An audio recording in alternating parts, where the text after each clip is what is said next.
Si Medeth ay nagbigay ng public apology o paghingi ng paumanhin sa kanyang mga supporters dahil sa isang insidente na nangyari sa isang live session nila ni James. Sa live na yun, may ilang hindi inaasahang pangyayari na nagdulot ng pag-commute ng kanyang broadcast ng matagal. Ayon kay Medeth, ang dahilan ng pagka-commute ng live stream ay dahil sa pagiging maingat nila sa mga copyright issues. Ang music na naririnig sa background ng kanilang live session ay malakas at ito ay maaaring magdulot ng copyright claim sa kanilang video. Si Medeth ay nakaranas na ng mga problema sa copyright dati, kaya't naging sobrang maingat siya at tinanggal ang audio upang maiwasan ang anumang legal na issue. Isa pa sa mga dahilan ng pagka-commute ng kanyang live ay dahil sa mga pribadong bagay na kanilang pinag-usapan ni James.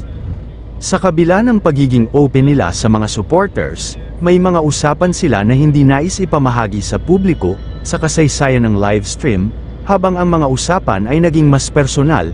Nakalimutan ni Medeth na ang kanyang live session ay nakamute na. Dahil dito, wala siyang naisip na reaksyon mula sa mga supporters, at hindi rin nila naranasan ang interaksyon na karaniwan sa mga live broadcasts.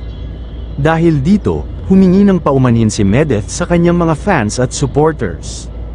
Inamin niyang naging abala siya sa mga personal na usapan at nakalimutan ang sitwasyon sa live stream.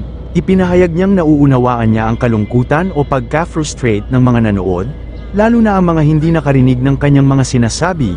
Isang mahalagang bahagi ng live streaming ang pagbibigay ng entertainment at interaksyon sa mga nanonood, kaya't ang pagkakamute ng session ay hindi naging maganda para sa mga supporters na umaasa sa aktibong komunikasyon.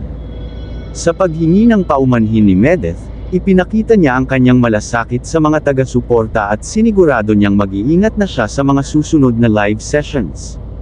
Binigyan niya rin ng paliwanag ang dahilan ng insidente, at ipinahiwatig na natutunan niya ito bilang isang aral upang mas mapabuti ang kanyang mga future broadcasts. Hanggang sa susunod na video, maraming salamat po sa inyo.